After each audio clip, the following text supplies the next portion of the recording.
Assalamualaikum warahmatullahi wabarakatuh. Hai Sobat Guru Penggerak. Pada kesempatan kali ini, saya akan memaparkan aksi nyata saya tentang modul 1.4, yaitu diseminasi pemahaman budaya positif di SMA Negeri Binaan Khusus Kota Dumai. Sebelumnya, perkenalkan, nama saya Misdawati. Saya merupakan calon guru penggerak Angkatan 11 dengan fasilitator Ibu Zaida Akmal SPD SD MPD dan pengajar praktik Bapak Tatang Maulana SPD. Latar belakang kegiatan diseminasi ini adalah diseminasi pemahaman budaya positif ini sangat penting diimbaskan ke rekan-rekan sejawat di SMA Negeri Binaan Khusus Kota Dumai. Dengan harapan, budaya positif dapat dilakukan dengan menerapkan konsep-konsep disiplin positif, motivasi perilaku manusia, posisi kontrol restitusi, keyakinan sekolah, dan segitiga restitusi di sekolah. Penumbuhan budaya positif ini penting untuk memungkinkan tumbuhnya murid merdeka yang memiliki kemandirian dan motivasi intrinsik yang tinggi. Untuk itu, kita sebagai guru tentunya pasti terus berlatih meningkatkan kapasitas diri dalam memvisualisasikan harapan, menggandeng sesama, dan mentransformasikannya menjadi harapan bersama. Tujuan dari aksi nyata ini adalah yang pertama bagi murid, agar terbentuk murid-murid yang berkarakter, berdisiplin, santun, jujur, peduli, bertanggung jawab, dan merupakan pembelajar sepanjang hayat sesuai dengan standar kompetensi lulusan yang diharapkan. Yang kedua, bagi guru, untuk meningkatkan pemahaman guru tentang budaya positif sekolah, serta menjadikan murid menghargai keyakinan kelas sebagai upaya menumbuhkan disiplin positif pada murid SMA Negeri Binaan Khusus Kota Dumai. Yang ketiga, bagi sekolah, menciptakan lingkungan positif, lingkungan yang aman, nyaman, dan menyenangkan, sehingga membuat murid merasa betah ada di sekolah.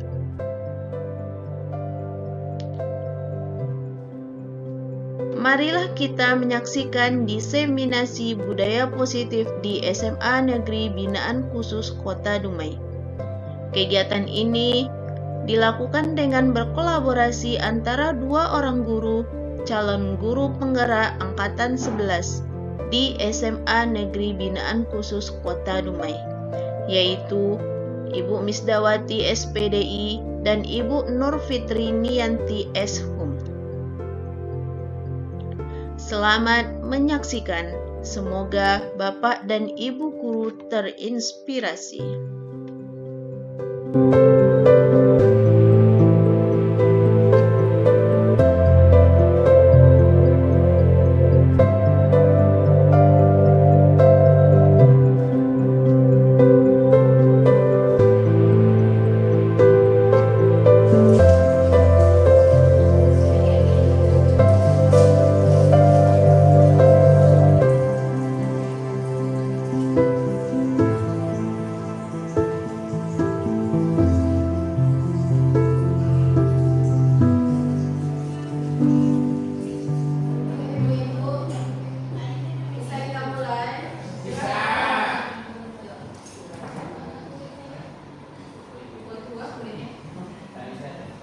Assalamualaikum warahmatullahi wabarakatuh.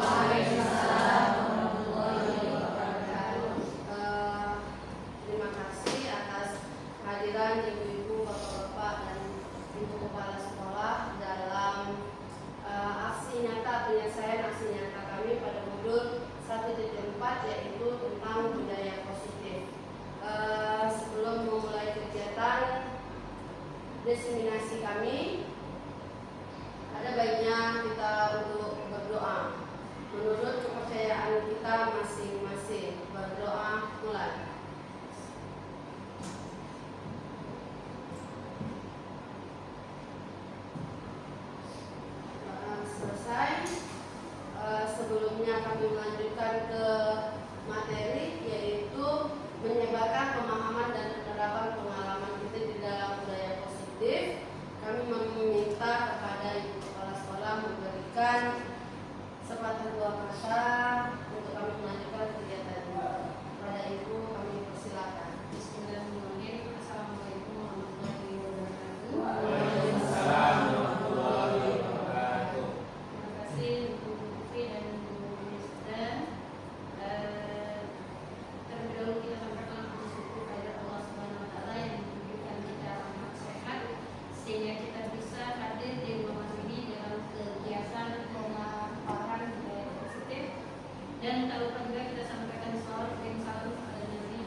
kegiatan dari kegiatan diseminasi disiplin murid dalam pemaparan dan pemahaman budaya positif di lingkungan sekolah ini pada akhirnya nanti akan membawa pencerahan bagi kita semua, membawa pencerahan juga ketika kita menerapkan aturan-aturan kepada peserta didik kita.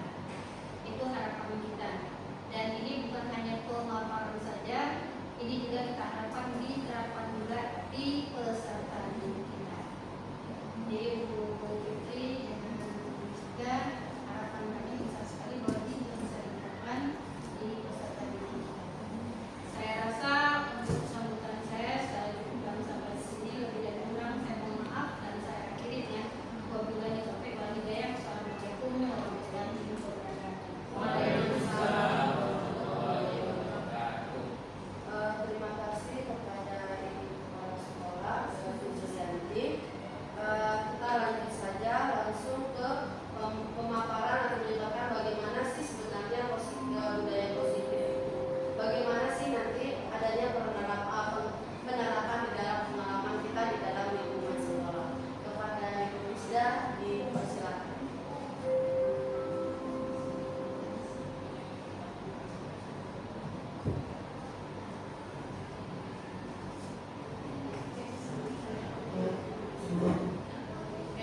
karena adanya kuman atau karena adanya reward misalnya. Kemudian sebagai pendidik, tujuan kita adalah menciptakan peserta didik yang memiliki disiplin diri sehingga mereka berperilaku mengacu kepada nilai-nilai kebajikan universal dan memiliki motivasi intrinsik dalam perubahan perilaku ke arah yang lebih baik. Nah, dan ada beberapa nilai-nilai kebajikan. Sebenarnya ini ada 6 institusi yang menyatakan tentang nilai contoh dari nilai-nilai kebajikan. Yang pertama dilihat dari profil pelajar Pancasila.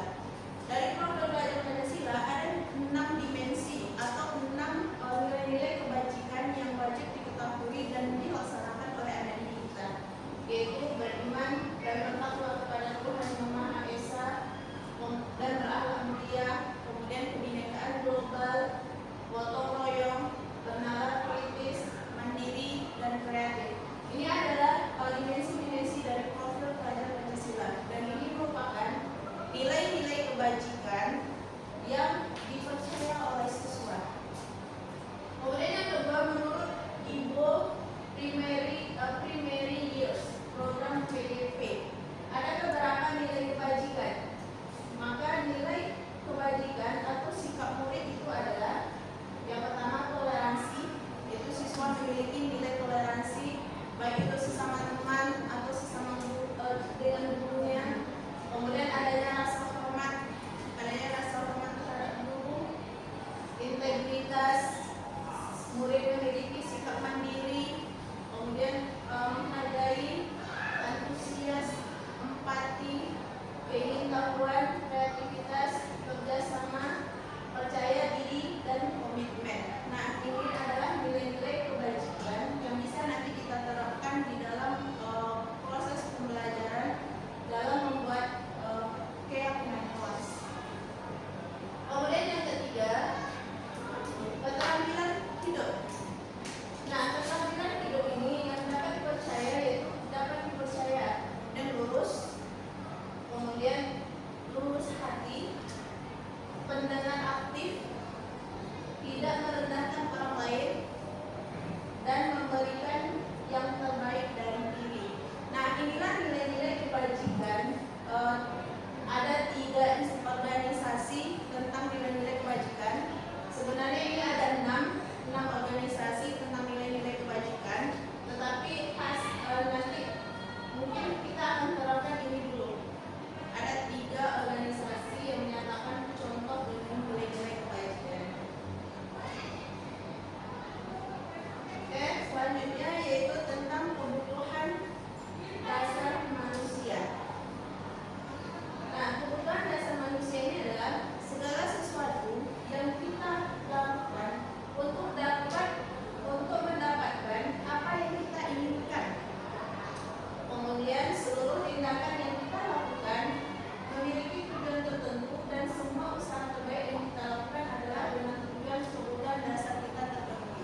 Nah, kebebasan. Mungkin dalam kebebasan ini adalah seperti kita memilih maka pilihan, ya. Adanya kebebasan untuk memilih makan apa yang dia inginkan.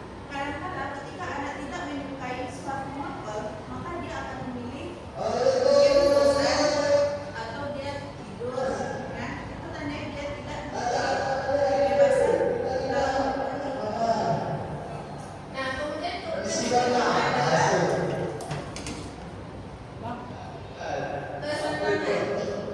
ya.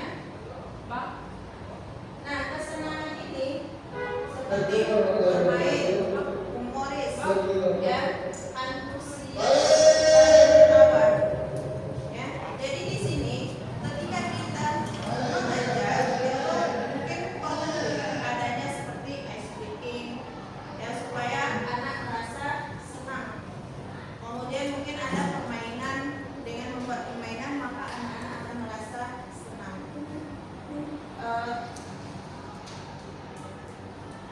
Nah, kemudian ada motivasi perilaku manusia. Nah, untuk motivasi, ada motivasi ini terbagi dua. Yang pertama yaitu motivasi dari dalam diri sendiri, atau yang kedua motivasi dari luar. Atau dari luar ini disebut motivasi ekstrinsik, dan dari dalam itu disebut motivasi intrinsik. Yang motivasi dari luar ini apa? Yang pertama yaitu untuk menghindari ketidaknyamanan atau hukuman, ya. Sehingga nanti dengan adanya motivasi ekstrinsik ini, mereka melakukan sesuatu itu untuk menghindari hukuman, ya. Mereka takut dihukum, makanya mereka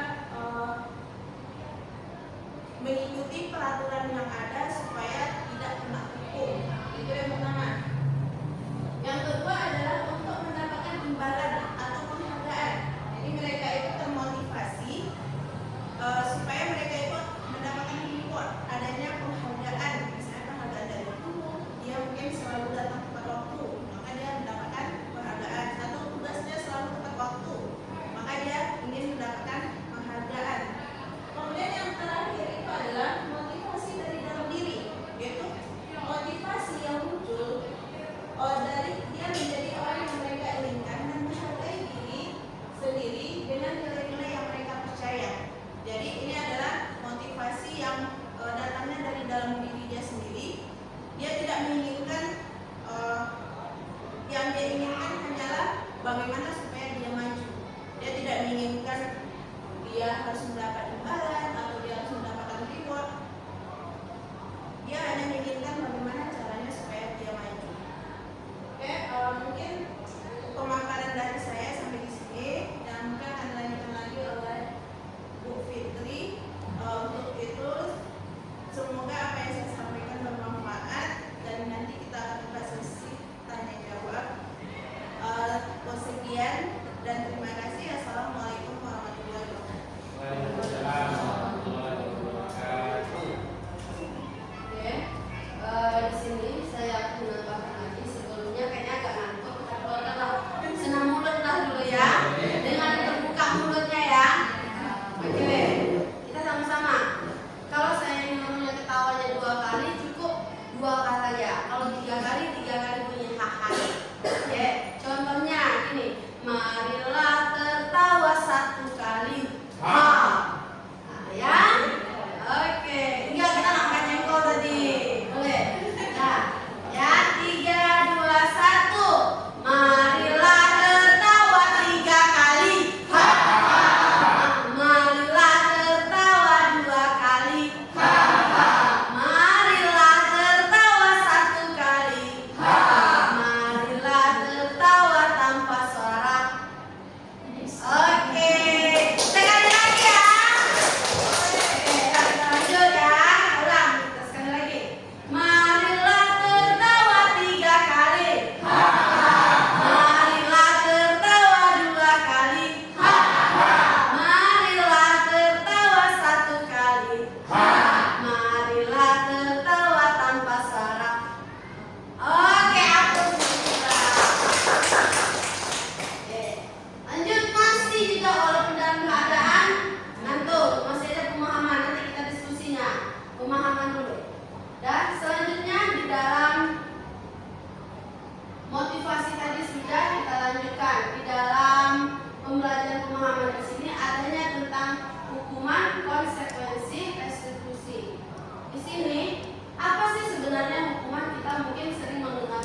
sekolah kita.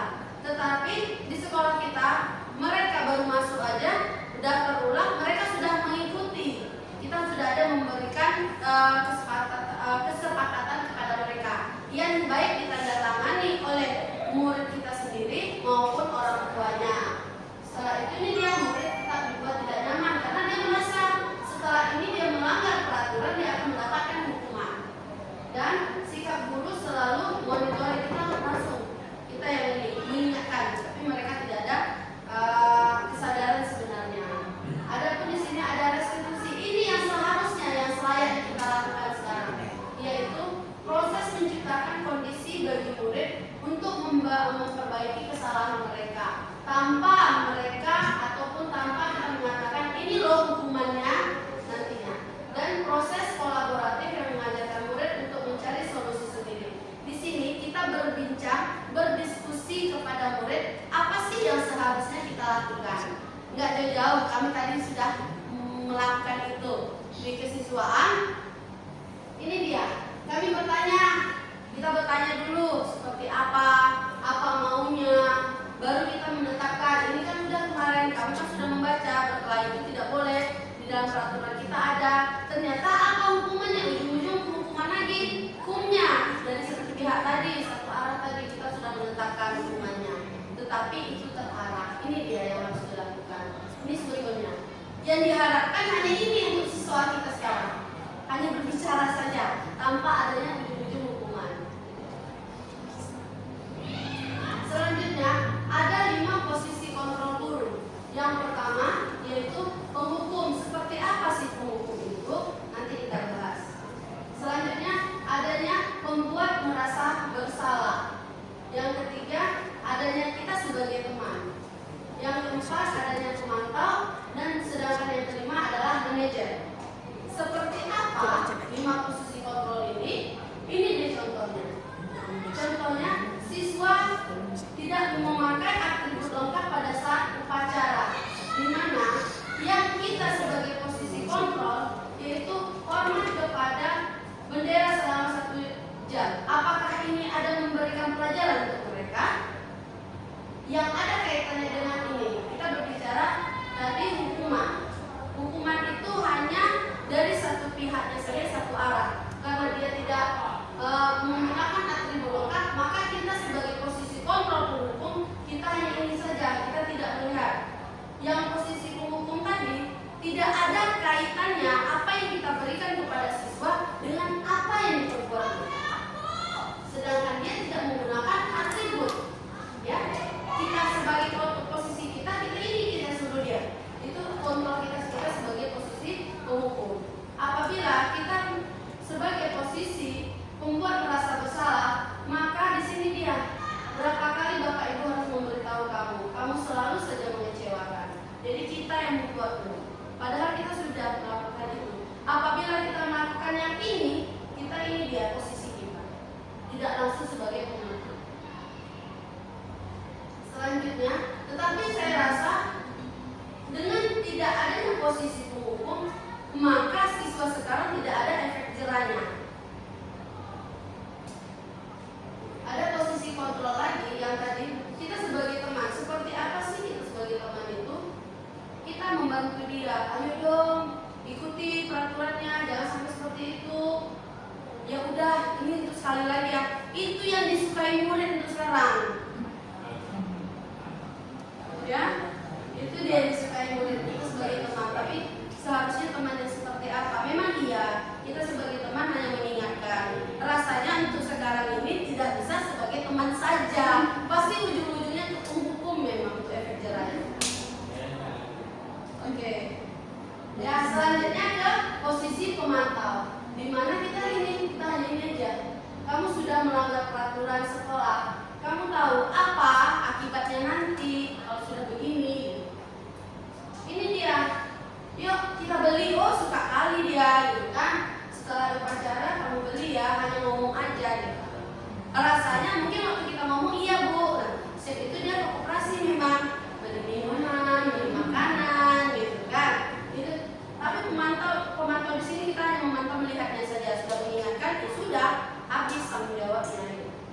Yang posisi kontrol terakhir yaitu sebagai manajer.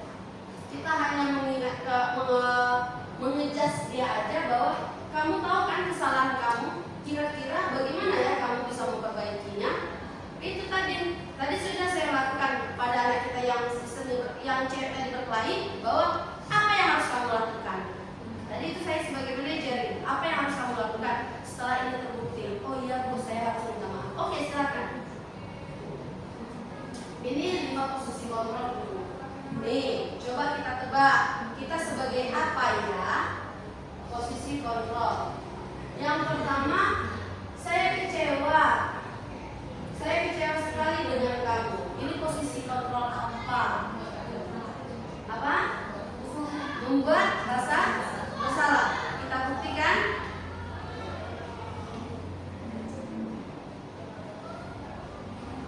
Oke, aplaus untuk Bu Desi.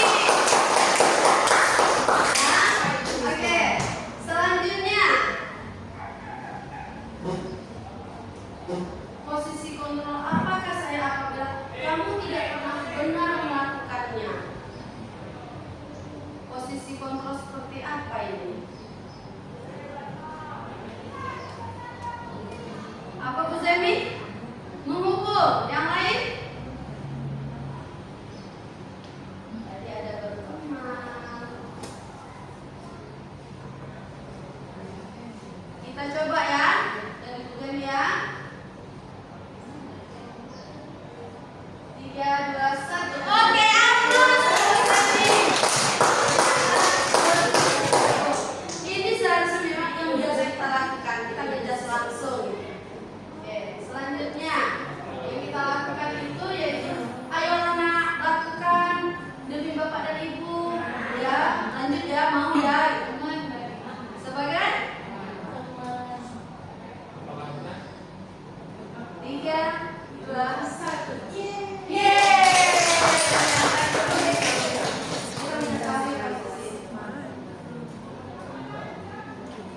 Selanjutnya, posisi kontrolnya apa ya? Apa rencana nanti untuk menyelesaikan masalah ini? Mana? Manajer. Kita bertanya ya, apa yang akan dilakukannya? Apa solusinya? 3, 2, oke. Ya, selanjutnya ada satu posisi lagi, yaitu kamu tidak pernah mendapatkan nilai jika tidak mengerjakan tugas yang diberikan.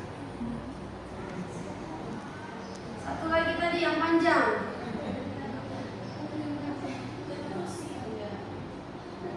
Kan.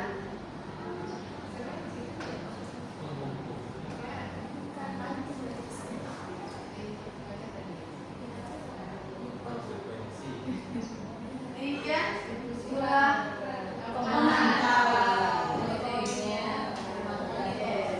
ya, inilah posisi kontrol kita dulu terhadap murid. Tapi rasanya memang kita selama ini lebih ke penghukum. Tetapi sebelum menghukum, saya rasa juga kita bukan hanya langsung ngejudge ya, menghukum mereka. Kita mengingatkan mereka seperti apa gitu, dan kita mencari solusinya seperti apa. Penghukum itu udah lewat rasanya. Selanjutnya keyakinan kelas. Mengapa keyakinan kelas bukan peraturan kelas? Nah, itu dia. Karena ada kata kesepakatan. Sebelum kita menindaklanjuti tadi sebagai penghukum tadi dari satu arah, maka kita lakukan dulu kesepakatan. Kalau sudah peraturan kelas, kan sudah ada efeknya nanti ke penghukum, ke hukumnya.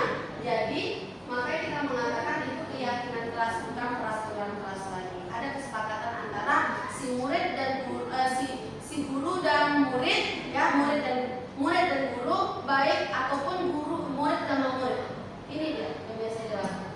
Maka keyakinan kelas begitu. Pembentukan keyakinan kelas itu seperti apa? Bagaimana? Yaitu yang bersifat abstrak. Di sini kita tidak mengatokkan kamu harus begini. Boleh kita terima semua ide-ide mereka. Dan juga berupaya pernyataan universal. Di sini sifatnya umum. Kita tidak melihat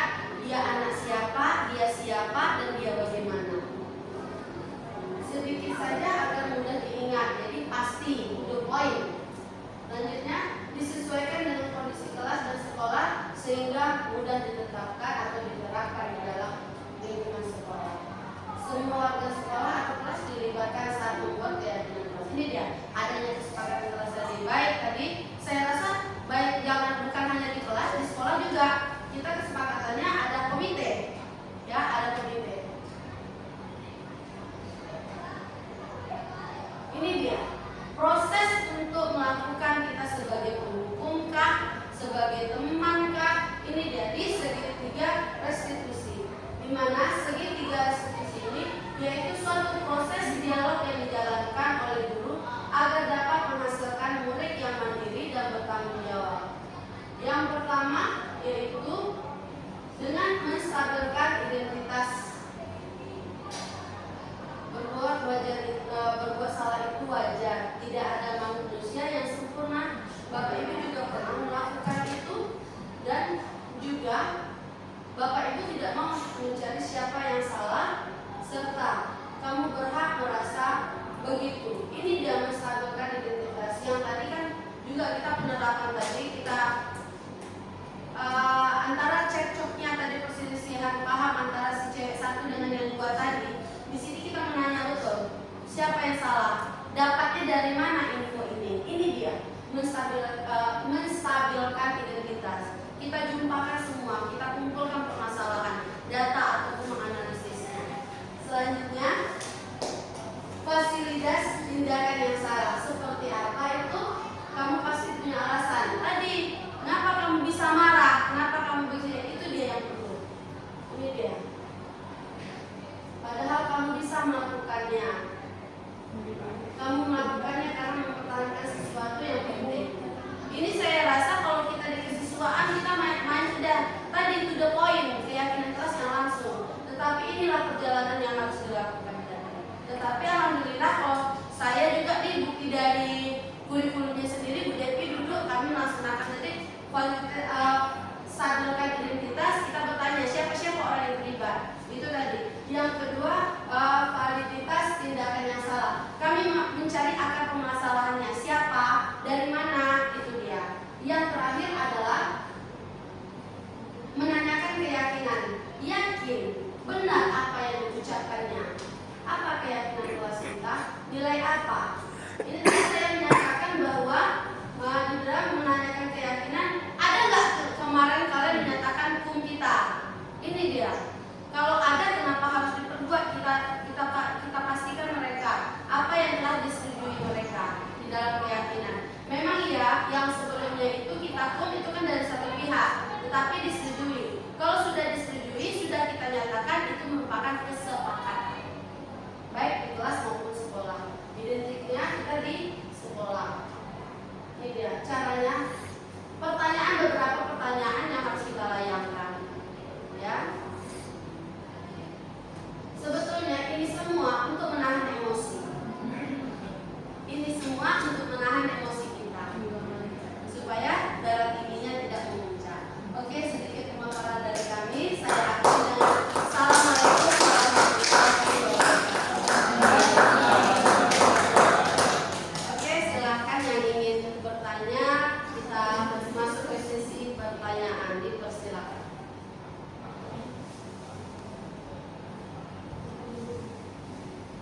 Ada? Oke, Bu Devi, silakan.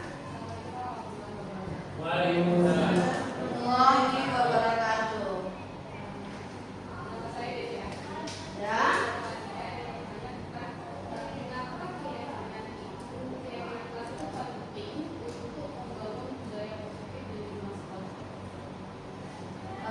Oke, silakan Bu Misda.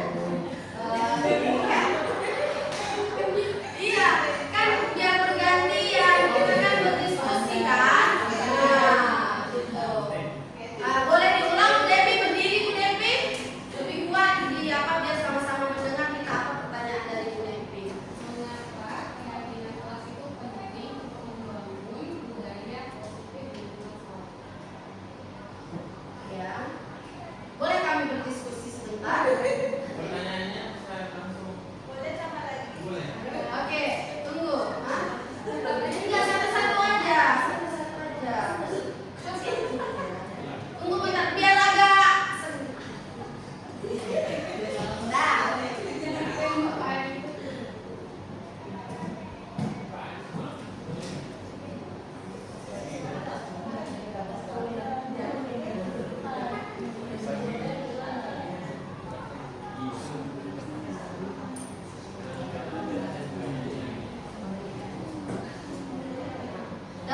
Oke, Bu Devi dengan yang ibu-ibu lainnya, Bu Misda mencoba untuk menjawabnya.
mungkin dalam melakukan kesalahan mungkin mereka akan mikir, oh saya kalau di kelas saya udah ada keyakinan nih, jadi mereka akan mungkin akan lebih baik lagi ke depannya sehingga tidak ada lagi yang berbuat salah, mungkin seperti itu.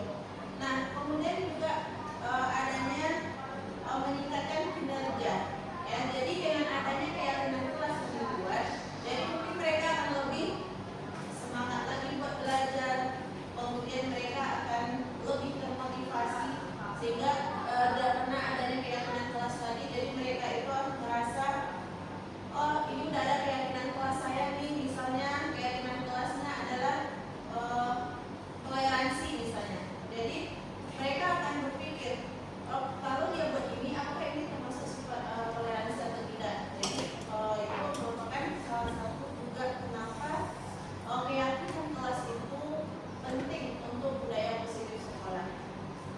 Mungkin itu jawaban dari saya. Saya kembalikan. Terima kasih. Saya tunggu dulu, kita menyimpulkan langsung ya. Sabar. Dimana tadi kenapa penting? Tadi kan supaya tensi nggak tinggi ya. Maka nanti meningkatkan yang pertama untuk siswanya sendiri dapat meningkatkan motivasi belajar mereka. Karena mungkin saya terserah, mungkin saya langsung meledak, dan pula motivasinya langsung hilang. Dan juga nanti di situ adanya dia termasuklah pengembangan diri tadi, mengembangkan potensi dirinya, dia bakat dan minatnya tadi, itu dia. Selanjutnya menghindari stres yang kita tidak langsung melulu, tapi kita perlahan-perlahan menanyakan dengan menggunakan, bisa saja menggunakan berbagai pertanyaan yang ada pada restitusi segitiga tadi. Dan juga membangun hubungan yang positif terhadap murid dan siswa. Oke, jawab tadi, silakan Hadim. Assalamualaikum warahmatullahi wabarakatuh. Waalaikumsalam warahmatullahi wabarakatuh. Nama saya Gria Indonesia.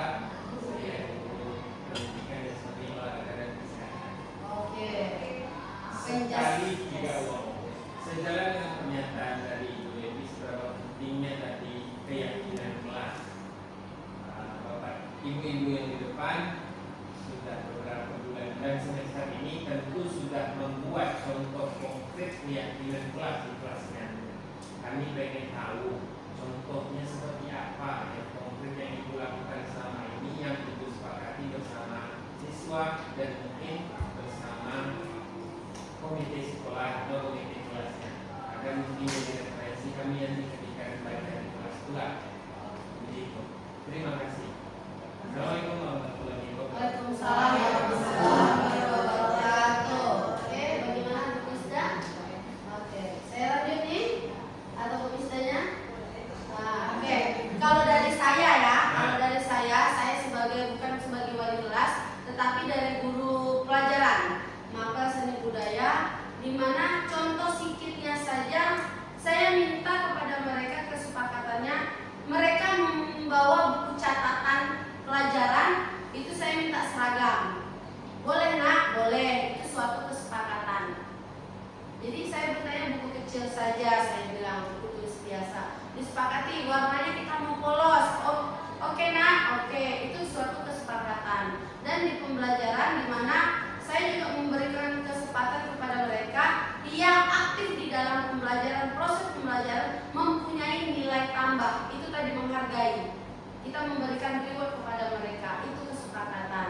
Dan apabila mereka tidak mengerjakan tugas, sebaiknya dia juga sedikit banyak kita bertanya tadi, apa alasannya, kita dengarkan mereka apa alasannya.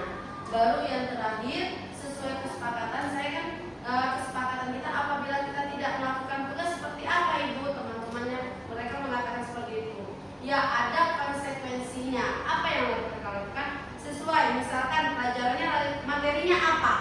Materi tentang nari. Nari yang seperti apa? Tari yang sederhana. Ya udah kita memberikan bukan hanya hukuman secara langsung, karena itu sudah kesepakatan kelas, maka mereka melakukan gerakan tari yang sederhana atau membuat hiburan. Itu dia. Kalau kesepakatan kepada komite baik sekolah maupun kelas, kita belum ada memberikan kesepakatan kelas. Oke, mungkin dari Bu Misda ada tambahan, silakan. Saya terima kasih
2013 itu sudah saya lakukan. Menanyakan kepada siswa, kita tidak boleh terlambat. Kita kalimat saya gunakan itu. Antara kamu juga tak boleh, saya sebagai guru juga tak boleh. Ketika kita terlambat, salah satu dari kita terlambat, kita harus punya rules yang harus kita terima ketika kamu terlambat. Apa kira-kira konsekuensinya? Ketika saya yang terlambat, apakah itu sudah termasuk sebuah keyakinan kelas yang saya buat selama ini? Sudah. Karena disepakati bersama kedua pihak. Terima kasih. Oke, ada lagi Bapak Ibunya? Abstrak. Tidak. Oke, ada lagi? Bagusnya kayak dengan kelas itu kita buat dan itu nanti setiap sekali kita sebulan itu direvisi apakah itu masih bisa dipakai atau belum. Itu setahu saya kalau itu kelas ya, dia yang kecil. Tetapi tadi kita yang pilotnya sekarang untuk yang besarnya, ya sekolahnya itu dia. Oke, selanjutnya ada lagi Bu Ana jadi? Boleh. Oke, silakan Bu Ana, satu pertanyaan lagi. Kelas ya. Ya. Ini yang sekolah kan berbeda juga. Ya. Cara menciptakan suasana positif di lingkungan sekolah. Oke. Di sini kita menciptakan salah satunya, saya coba ingin jawab bagaimana cara menciptakan suasana positif itu. Salah satunya kita membangun hubungan antara si yang kecil tadi kan guru dan murid, tetapi di sini guru ataupun wali kelas kepada pihak-pihak komite kelas itu dan juga pihak sekolah lainnya. Baik kami di sini guru, yaitu antara guru satu dengan guru yang lain, yaitu teman sejawat. Itu perlu ada hubungan positifnya tadi, dalam hubungan yang baik. Dan selanjutnya membuat proses pembelajaran itu yang menarik. Menarik itu khususnya berarti itu dari kita ke guru ke siswanya juga. Selanjutnya menciptakan lingkungan yang kondusif. Di sini tadi seperti yang Pak Adi katakan, keyakinan tadi kita bukan hanya mengajarkan kepada mereka untuk saling menghargai, menghormati ataupun yang lain. Kita sama-sama ikut andil di dalam kegiatan apa tadi keyakinan kelas yang kita sepakati. Kalau mereka katakan ya ini kesepakatan, contoh nggak jauh-jauh untuk kesepakatan pihak sekolah tadi yang siswa yang terlambat di luar pagar, gurunya juga seperti itu. Itu sudah keyakinan sekolah dia punya, karena kita sekolah sekarang lingkungan besarnya. Dan kita juga bekerja sama dengan orang-orang tua yang ikut andil. Itu saya rasa cara dalam menciptakan suasana positif di lingkungan sekolah. Oke, cukup Bapak Ibu. Untuk akhir kata dari kami, terima kasih karena pemaparan dan bagaimana sih sebenarnya nilai-nilai kebajikan itu. Jadi suatu sekolah itu mustahil tanpa ada